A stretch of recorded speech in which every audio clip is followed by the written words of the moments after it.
નમસ્કાર. દિવસભરના તાજા સમાચારોમાં તમારું સ્વાગત છે. તમારી સાથે હું છું પિનલગીરી ગોસ્વામી. સમાચારો વિસ્તારથી જાણીએ એ પહેલા મહત્વના સમાચારો ઉપર એક નજર. નમસ્કાર મિત્રો સ્વાગત છે તમારું અમારી યુટ્યુબ ચેનલમાં. સૌથી મોટા સમાચાર સામે આવી રહ્યા છે તાપીથી. તાપીના વિવિધ વિસ્તારમાં વરસાદી માહોલ જોવા મળ્યો. તાપી પંથકના વિવિધ વિસ્તારોમાં વહેલી સવારથી વરસાદી માહોલ જામી ગયો હતો. સામે આવેલી માહિતી અનુસાર વાલોડમાં 25 મિલીમીટર, સોનગઢમાં 6 મિલીમીટર અને નીઝરમાં 5 મિલીમીટર વરસાદ પડ્યો હતો. ધીમી ધારે વરસતા વરસાદના કારણે વાતાવરણમાં ઠંડક પ્રસરી ગઈ છે. વરસાદને કારણે ખેડૂતો અને નાગરિકોને રાહત મળી રહી છે. સવારે 8 થી 10 કલાક દરમિયાન જિલ્લાના 4 તાલુકાઓમાં નોંધપાત્ર વરસાદ પણ નોંધાઈ ગયો હતો. મિત્રો, અન્ય મહત્વના સમાચારની વાત કરીએ તો હજુ પણ રેડ એલર્ટ આપવામાં આવ્યું છે. રાજ્યમાં ચોમાસાનો ખરેખરો માહોલ જામ્યો છે.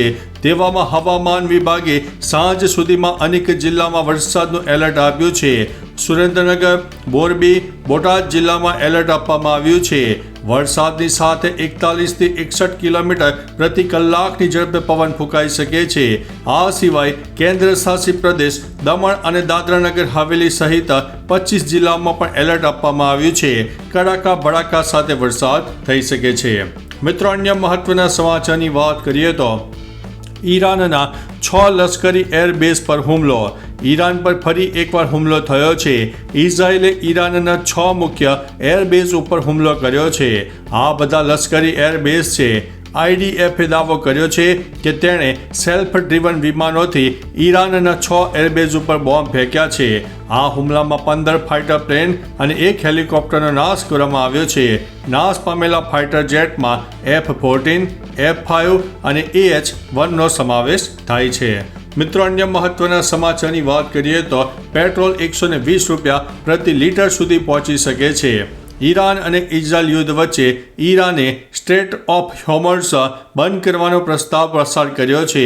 તેની ભારતમાં પેટ્રોલ અને ડીઝલના ભાવમાં અસર પડી શકે છે, કારણ કે સ્ટ્રેટ ઓફ હોર્મુઝ વૈશ્વિક ઓઇલ વેપાર માટે એક મહત્વપૂર્ણ માર્ગ છે. સામે આવેલી માહિતી અનુસાર પેટ્રોલ 120 રૂપિયા પ્રતિ લીટરે પહોંચી શકે છે. આ સમાચાર સામે આવ્યા બાદ ક્રૂડ ઓઇલની કિંમત વધીને પ્રતિ બેરલ $80 થઈ ગઈ છે.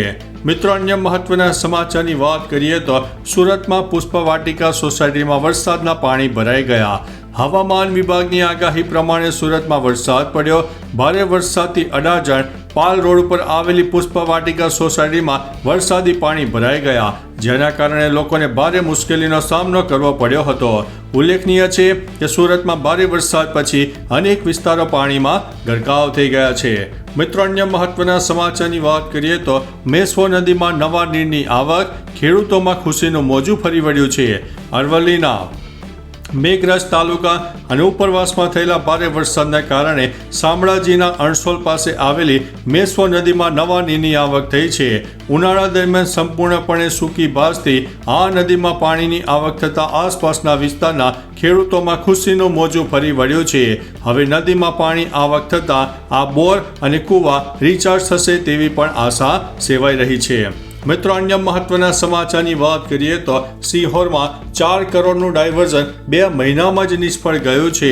છોટા ઉદેપુરના એન્ટ્રી પોઈન્ટ સમાન ડાયવર્ઝન ધોવાઈ ગયું છે. સિહોરમાં ₹4 કરોડનું ડાયવર્ઝન 2 જ મહિનામાં નિષ્ફળ સાબિત થયું છે. 2 મહિના પહેલા બનાવવામાં આવેલા આ ડાયવર્ઝનમાં સુખી ડેમમાંથી પાણી છોડવામાં આવતા ભૂવો પડ્યો હતો. આ કારણે વાહન વ્યવહાર સંપૂર્ણપણે બંધ કરવામાં આવ્યો છે અને લોકોને 40 કિલોમીટરનો વધારાનો પ્રવાસ કરવો પડે છે.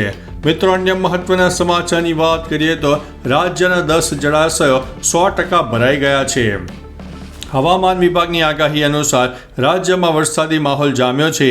ભારે વરસાદથી 29 જળાશયો 70 થી 100% વચ્ચે ભરાતા એલર્ટ અને વોર્નિંગ ઉપર જાહેર કરવામાં આવ્યા છે.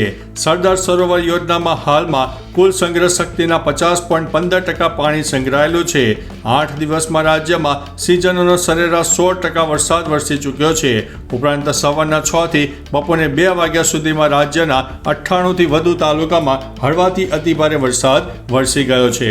મિત્રો, અન્ય મહત્વના સમાચારની વાત કરીએ તો પાકિસ્તાને ભારતને ફરીથી ધમકી આપી છે. પાકિસ્તાનના ભૂતપૂર્વ વિદેશ પ્રધાન બિલાવલ ભુટ્ટો ઝરદારીએ સોમવારે ફરીથી ભારત સામે ધમકી આપી છે. બિલાવલ ભુટ્ટોએ કહ્યું છે કે જો ભારત સિંધુ જળ સંધિ હેઠળ ઇસ્લામાબાદને પાણીનો નહીં આપે તો તેનો વ્યાજબી હિસ્સો આપવાનો ઇનકાર કરે છે તો પાકિસ્તાન યુદ્ધ તરફ આગળ વધશે. પાકિસ્તાનના વિદેશ મંત્રાલયે આંતરરાષ્ટ્રીય કરારો પ્રત્યે શાહના વલણની ટીકા કર્યાના 2 દિવસ બાદ બિલાવલની આ ટિપ્પણી પણ સામે આવી છે. મિત્રો, અન્ય મહત્વના સમાચારની વાત કરીએ તો સુરતમાં પાલ વિસ્તારમાં ઓર્ચિડ ઇલાઇટની દિવાલ ધરાશાયી થઈ છે. સુરત શહેરમાં ધમાકેદાર વરસાદ પડ્યો. શહેર અને જિલ્લામાં ધોધમાર વરસાદને કારણે નીચાણવાળા વિસ્તારો પાણીમાં ગરકાવ થઈ ગયા. આ દરમિયાન સુરતના પાલ વિસ્તારમાં ઓર્ચિડ ઇલાઇટ રેસિડેન્સીની દિવાલ પણ પડી ગઈ હતી. ભારે વરસાદની અસર પ્રોજેક્ટ ઉપર થઈ હતી. સત્વન પ્રોજેક્ટની બેદરકારી હોવાનો આક્ષેપ કરવામાં આવી રહ્યો છે. મિત્રો, અન્ય મહત્વના સમાચારની વાત કરીએ તો અમદાવાદમાં ધીમી ધારે વરસાદ શરૂ. હવામાન વિભાગની આગાહી અનુસાર અમદાવાદમાં ધીમી ધારે વરસાદ શરૂ થઈ ગયો હતો. પશ્ચિમ વિસ્તારમાં SG highway, Bopal, Maktampura, Sarkhej, Karnavati club, Thaltej, Vasna, Ranip, Jagatpur, Gota, Chandkheda, Sarkhej સહિતના વિસ્તારમાં વરસાદ ખાબકી ગયો. આ ઉપરાંત બોપલ ગુમામાં 1 કલાકમાં 1 ઇંચથી વધુ વરસાદ નોંધાયો છે. નીચાણવાળા વિસ્તારોમાં વરસાદી પાણી ભરાઈ ગયા છે. મિત્રો, અન્ય મહત્વના સમાચારની વાત કરીએ તો છોટા ઉદેપુરમાં પણ મેઘમહેર જોવા મળી. છોટા ઉદેપુરમાં ભારે વરસાદ પડતા જનજીવન ખોરવાયું છે. નાલેજ અને પીપલેજ વચ્ચે આંબા કોતર પર બનાવવામાં આવેલું ડાયવર્ઝન પણ ધોવાઈ ગયું છે.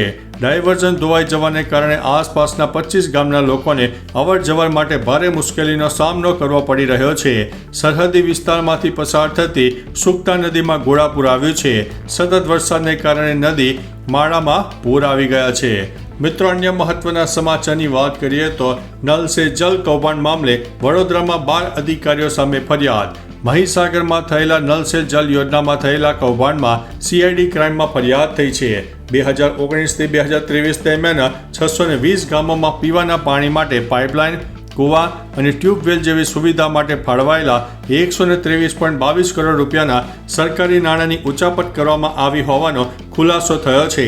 CID ક્રાઇમ વડોદરા ઝોનમાં તપાસ બાદ 12 અધિકારીઓ સામે પોલીસ ફરિયાદ નોંધવામાં આવી છે. મિત્રો, અન્ય મહત્વના સમાચારની વાત કરીએ તો વર્ષ 2027માં તોફાન આવવાનું છે તેવું કેજરીવાલે જણાવ્યું છે. આપ નેતા અરવિંદ કેજરીવાલે પ્રેસ કોન્ફરન્સ કરી હતી. નોંધનીય છે કે 4 રાજ્યોમાં 5 વિધાનસભા બેઠકો પર યોજાયેલી પેટા ચૂંટણીમાં આમ આદમી પાર્ટીએ 2 બેઠકો જીતી છે. આ બેઠકોમાંથી એક ગુજરાતની વિસાવદર બેઠક છે જ્યારે બીજી પંજાબની લુધિયાણા પશ્ચિમ વિધાનસભા બેઠક છે. આ જીતથી ઉત્સાહિત કેજરીવાલે કહ્યું છે કે વર્ષ 2027માં તોફાન આવવાનું છે. મિત્રો, અન્ય મહત્વના સમાચારની વાત કરીએ તો ભારત પાસે પેટ્રોલિયમ માટે ઘણા વિકલ્પો છે, એટલે ગભરાવાની જરૂર નથી. ઈરાન અને ઇઝરાયલ યુદ્ધ વચ્ચે ઈરાને હોર્મુઝ સ્ટ્રેટ બંધ કરી દીધું છે. ત્યારે હવે કેન્દ્રીય પેટ્રોલિયમ મંત્રી હરદીપસિંહ પુરીએ કહ્યું છે કે હોર્મુઝ સ્ટ્રેટ દ્વારા લગભગ 1.5 થી 2 બિલિયન બેરલ ક્રૂડ ઓઇલ ભારતમાં આવે છે. તે જ સમયે ભારત અન્ય માર્ગો મારફતે લગભગ 4 મિલિયન બેરલ ક્રૂડ ઓઇલ આયાત કરે છે. જો ઈરાન સ્ટેટ બંધ કરે તો શું થશે?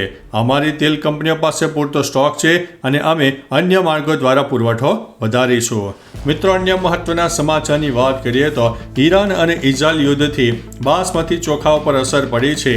ઈરાન અને ઇઝરાયલ વચ્ચે ચાલી રહેલા સંઘર્ષની અસર હવે ભારતના બાસમતી ચોખા ઉદ્યોગ ઉપર થઈ છે. લગભગ 1 લાખ ટન બાસમતી ચોખા જે ઈરાન મોકલવાના હતા તે ગુજરાતના કંડલા અને મુન્દ્રા બંદરો પર અટવાઈ ગયા છે.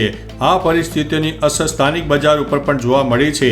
બાસમતી ચોખાના ભાવમાં પ્રતિ કિલો 4 થી 5 રૂપિયાનો ઘટાડો પણ થયો છે.